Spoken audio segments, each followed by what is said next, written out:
오늘부터 제21대 대통령 선거 공식 선거운동이 시작됐습니다. 더불어민주당 이재명 후보는 빛의 혁명을 상징하는 광화문 광장에서 출정식을 열고 국민을 이기는 권력은 없다. 국민이 결국 나라를 이끈다며 선거로 내란을 종식시켜달라고 호소했는데요. 그러면서 내란 극복과 경제 강국 달성을 공약의 큰 축으로 제시했습니다. 더불어민주당 이재명 후보가 선대위원장들과 함께 두 손을 번쩍 치켜들었습니다. 기호 1번 이재명! 대선 출정식 장소는 서울 광화문 청계광장. 12.3 내란을 끝낸 빛의 혁명의 무대를 선택했습니다. 세상을 밝게 비추는 문, 광화문이란 이름 그대로 우리는 이곳에서 칠흑 같은 내란의 어둠을 물리쳤습니다. 양복을 벗고 테러 위협에 대비한 방탄복 위로 파란색 선거운동복을 입은 이 후보는 구두 대신 파란색에 상대당 색인 빨간색까지 섞인 운동화도 신었습니다. 진보, 보수 구별 없이 국민의 후보로 뛰겠다는 뜻을 운동화에 담은 겁니다. 이 나라를 책임지고 이끌어갈 사람은 이재명도 김문수도 아니고 바로 국민 여러분입니다. 이번 대선을 국민 대 기득권 내란 세력의 일전으로 규정했고 조국혁신당, 진보당, 기본소득당, 사회민주당도 손을 맞잡았습니다. 군, 사법부, 검찰개혁 등 내란 극복, AI 집중 육성을 통한 경제 강국 두 가지를 10대 공약의 양축으로 제시했는데 첫날 일정에 이걸 모두 담은 겁니다. 스타트업에 대한 대규모 지원을 약속했고 거리에선 반도체 웨이퍼를 들어보이며 경제와 과학기술 유세를 이어갔습니다. 가진 것도 없고 조직도 그리고 혈연도 지연도 없는 저 이재명을 이렇게 키워준 것도 경기도이니 이번에는 대통령실로 보내주시기 바랍니다. 이재명 캠프는 국민을 주인공으로 내세우고 정작 이 후보 분량을 줄인 영상 광고도 공개하며 거듭 국민과 경제, 양축의 무게를 실었습니다. 이 후보는 공식 선거운동 초반 곧바로 보수의 심장으로 불리는 대구 경북을 찾아 지지를 호소할 계획입니다. 후보 교체 파동을 통과한 국민의힘 김문수 후보는 공식 선거운동 첫날 새벽부터 시장을 찾았습니다. 민생과 경제를 외치는 한편 북한 동포들을 구원해야겠죠라며 자유통일을 강조한 김 후보는 대구 서문시장을 찾은 자리에선 큰절을 하기도 했는데요. 새벽 5시 국민의힘 김문수 후보가 첫 일정으로 서울 가락시장을 찾았습니다. 화이팅! 경제 좀 살려주세요.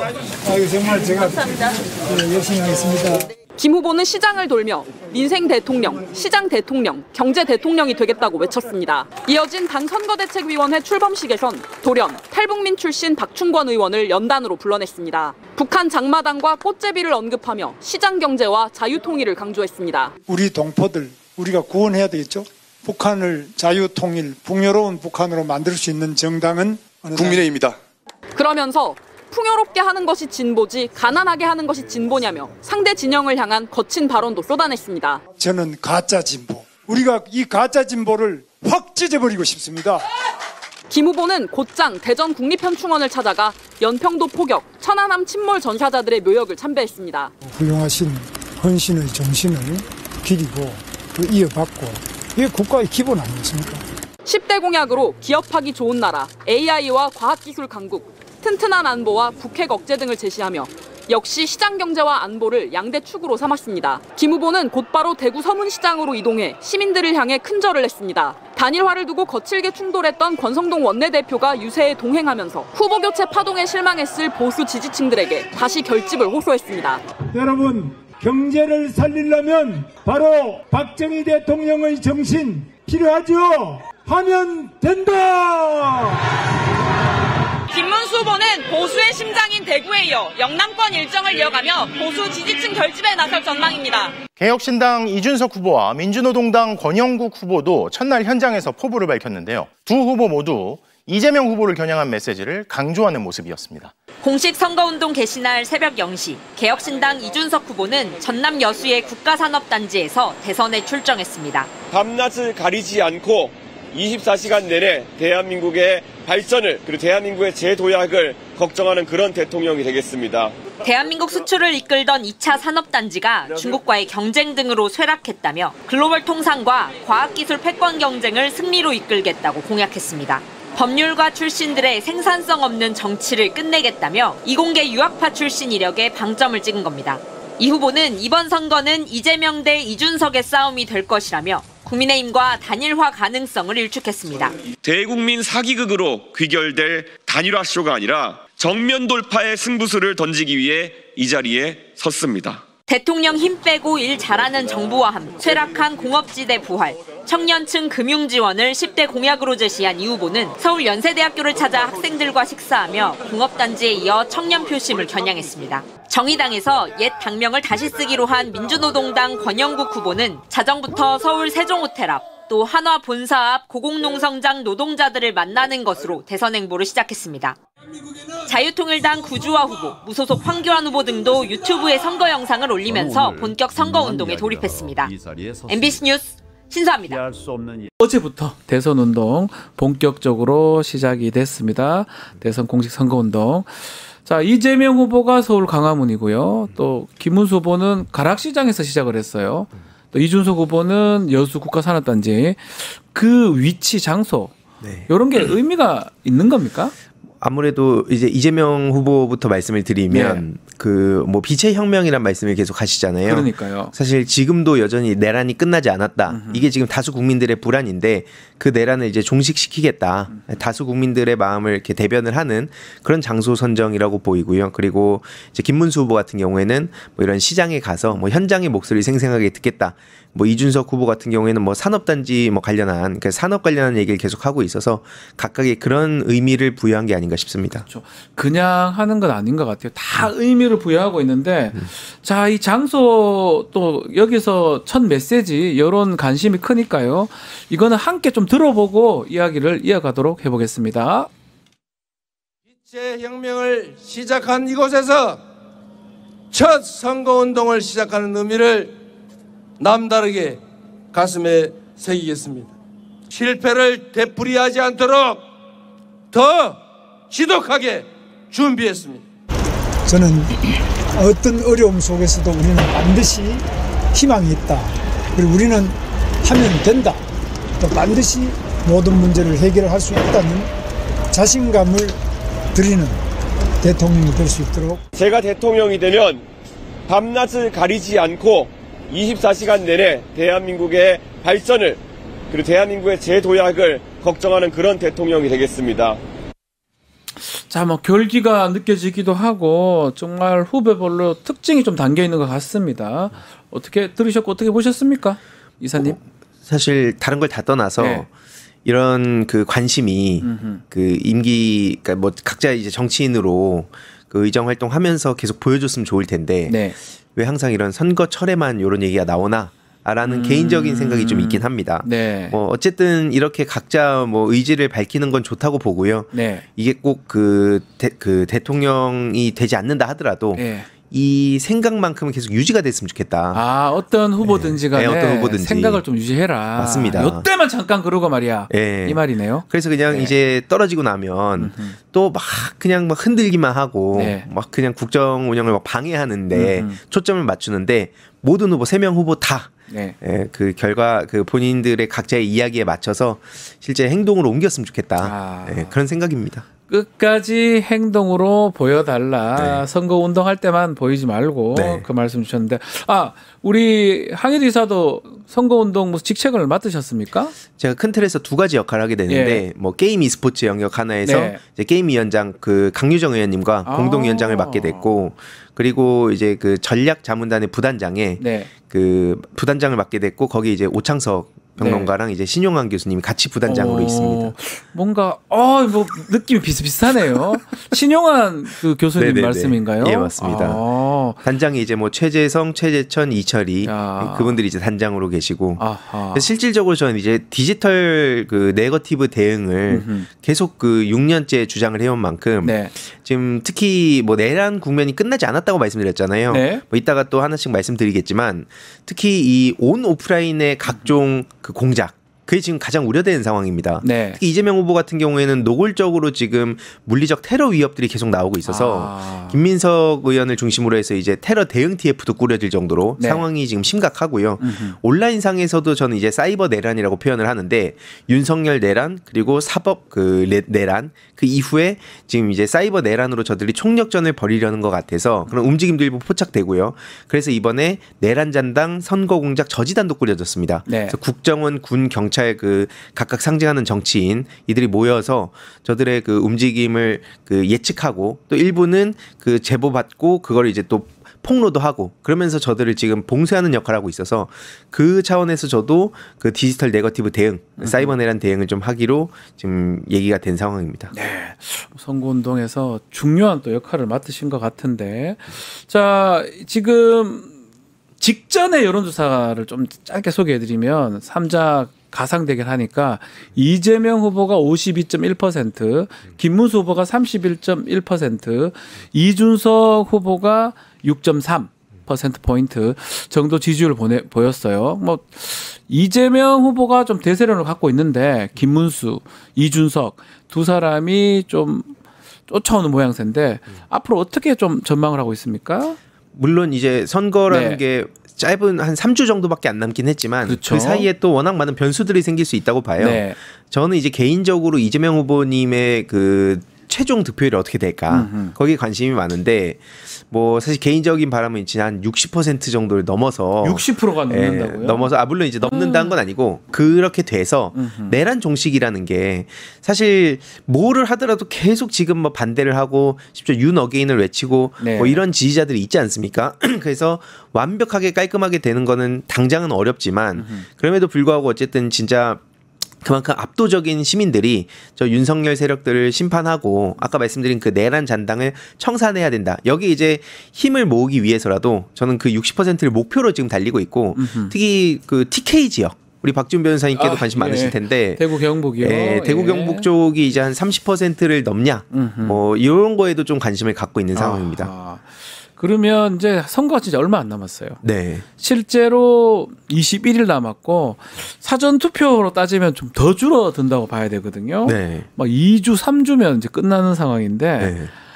이 선거판을 흔들 최대 변수 아니 관전 포인트 이런 거 이사님은 어떻게 보십니까? 있을까요? 일단 이재명 후보 입장에선 아까 말씀드렸듯이 온 오프라인에서의 각종 공작들 이걸 어떻게 막아갈 것인가. 그러니까 본인 역할이시기도 하네요. 네, 그래서 온라인 쪽으로 이제 제가 담당하고 있는 거고 물론 이제 다른 많은 분들이 계시지만 그리고 이제 오프라인에서도 지금 많은 우려의 목소리가 나오는 만큼 지금 그 지지자분들도 자발적인 거리두기 하자 이런 얘기도 나오고 있거든요. 그래서 이런 방어적 차원에서는 이런 내용이 있을 것 같고 또 다른 차원에서는 이제 그 김문수 후보의 진짜 망언집이 또 나왔잖아요. 신속 대응단에서 그걸 공개를 했고 그거 말고도 지금 입만 열면은 막 사고를 치고 계시더라고요. 뭐 예를 들어서 최혜병 사건이 지금 대한민국을 떠들썩하게 만들었고 그게 사실 윤석열 진작에 그 탄핵을 해야 된다는 여론까지 갔었는데 전혀 그거에 대해서 뭐 관심도 없어 보이고 그러니까 이런 모습들이 계속 보여질 텐데 요게 이제 또 어떤 식으로 또 연결이 될 것이냐. 국힘당에 그럼 다른 정치인들도 이거를 같이 쉴드를 쳐줘야 되는데 그게 사실 가능하겠습니까? 그러다 보니까 이제 이런 이슈들 그리고 이준석 후보에 대해선 뭐 사실 길게 얘기하고 싶진 않지만 노무현 대통령 서사를 해킹하고 있습니다. 제가 진짜 그걸 보면서 아니 뭐 물론 이제 저도 국민의 대통령이 되길 바랍니다. 노무현 대통령께서. 근데 이제 저도 그래서 원래 처음에 몇 번 그냥 얘기를 했으면 넘어가려 했는데 많은 언론이 이제 그 이준석에게서 노무현 대통령이 보인다는 식으로 이걸 띄워주고 있더라고요. 근데 과연 이게 이준석 후보 개인에게 도움이 되는 거냐? 조롱하는 거 아니냐? 언제 노무현 대통령이 강자 옆에 붙어가지고 저렇게 뭐 기득권 옆에서 그 꿀 쪽쪽 빨다가 필요 없어진 버리고 무슨 최저임금 차등제 같은 얘기를 하신 적도 없고요. 그리고 약자 소수자를 그렇게 조롱한 적도 없습니다. 근데 자꾸 언론이 이런 걸 그 다루다 보니까 저도 이런 게 과연 이준석 후보에게 도움이 되는 건가라는 생각이 좀 들긴 합니다. 계속 떨어질 거라고 봅니다. 그래서 떨어질 것이다. 그렇게 예측을 하고 계시는 거군요. 국민의힘부터 좀 얘기를 좀 나눠보면 내부 진통이 아직 있는 것 같습니다. 여전히 남아 있는 것 같아요. 권영세 비대위원장 사퇴하고 김용태 최연소 초선 의원이 비대위원장으로 내정이 됐습니다. 어떻게 봐야 됩니까? 또 권성동 원내대표는 아직까지 나가지 않는 것 같고요. 네. 예. 그러니까 그냥 구색 맞추기를 위해서 그러니까 구색 맞추기다 이거는. 젊은 그 사람 하나 이렇게 데려와서 앉힌 거 아니냐는 얘기가 사실 국힘 지지자들 사이에서도 나올 수밖에 없는 거거든요. 그러니까 누가 보더라도 그러니까 뭘 했냐. 이런 예를 들어서 이제 뭐 탄핵에 대해서 네.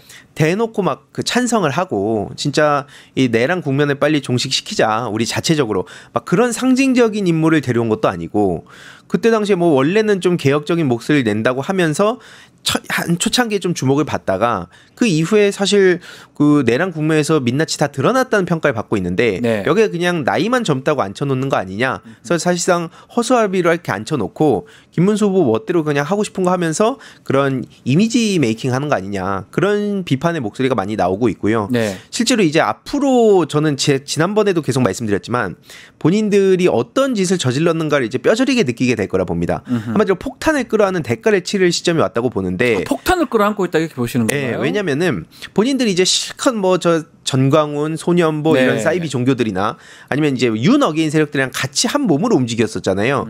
그러니까 이제 그들의 청구서가 이제 날아올 때가 된 거죠. 네. 조기 대선 이제 3주도 안 남았는데 그러다 보니까 결국에는 이 윤석열이라는 사람 어떻게 할 것이냐. 네. 김민석 수석 최고위원을 중심으로 해가지고 윤석열에 대한 평가를 계속 그 묻고 있는데 네. 오히려 이제 김문수 후보 측에서 살짝 사과하는 뉘앙스를 보이니까 바로 그 국민의힘을 지지하던 갤러리들 있죠. 난리가 났습니다. 네. 어떻게 윤석열을 버리냐고. 이제 이건 시작에 불과하다. 결국은 사실은 국민의힘은 벌써부터 윤석열을 좀 떨쳐내야 되는데 뭐 파면된 거 아니겠습니까? 네. 지금 내란 때문에. 근데 결국은 끝까지 같이 가야 되는 그런 상황에 빠진 것 같습니다. 우리 강승필 부대변인 오셨는데요. 안녕하십니까. 자, 국민의힘 지금 얘기 좀 나누고 있는데 국민의힘 상황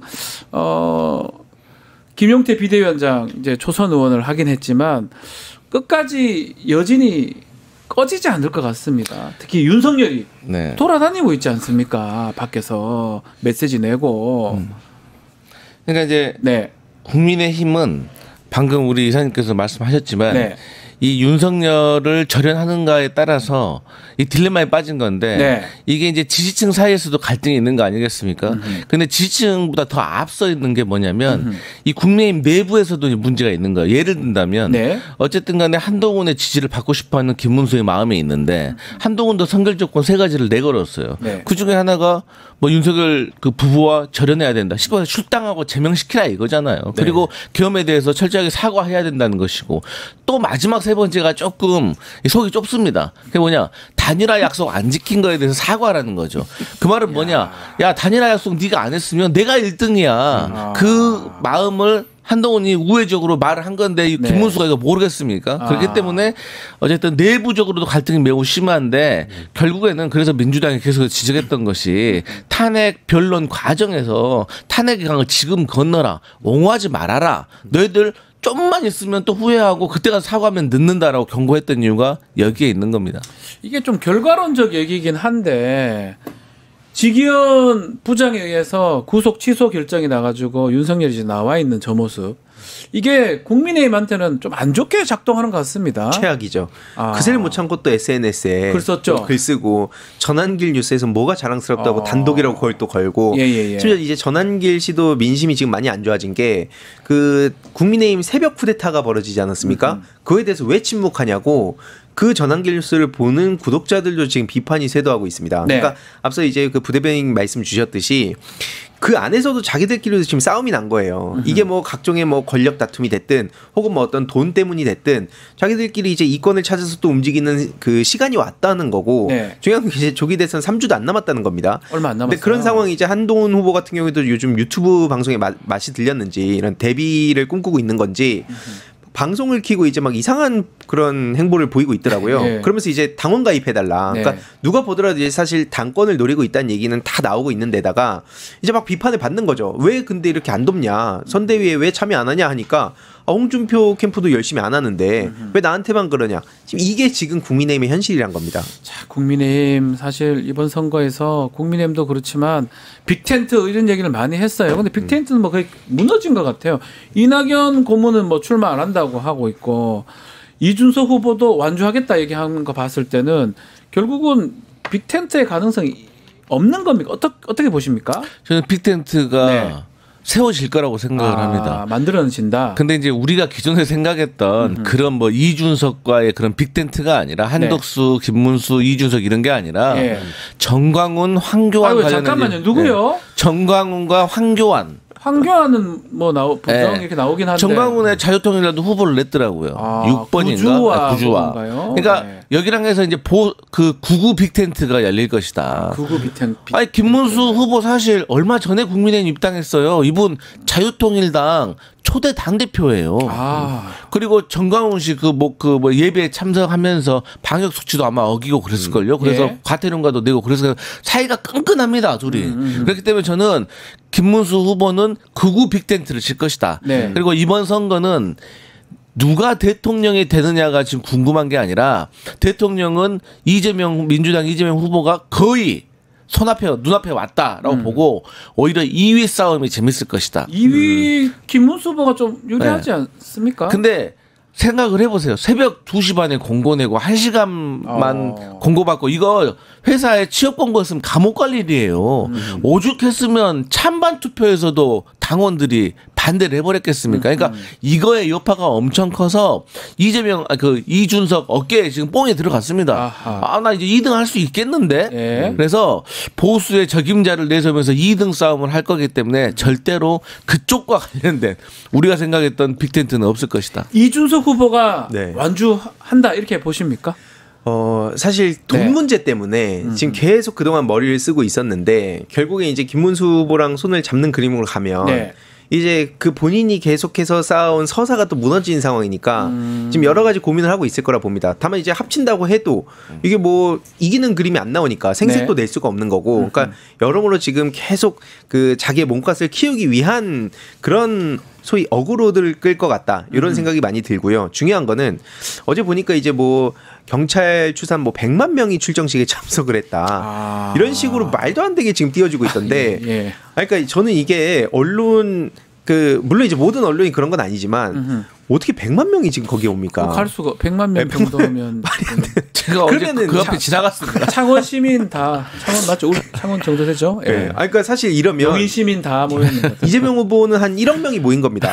그 기준대로면. 그러니까 이런 모습만 자꾸 보이고 있고 아까도 말씀드렸지만 뭐 리쇼어링이라 그러면서 막 엄청나게 뭔가 있는 것처럼 포장을 하지만 외국인 노동자도 그냥 최저임금 아래로 그냥 그 현지 임금 수준으로 그냥 데려와서 쓰자. 이게 어떻게 리쇼어링 정책입니까? 그러니까 저는 이제 막 김문수 후보랑 좀 다른 척하는 그러니까 좀 나이는 젊죠. 근데 그렇다고 해서 생각이 젊은 것이냐? 그럼 전 전혀 아니라고 봅니다.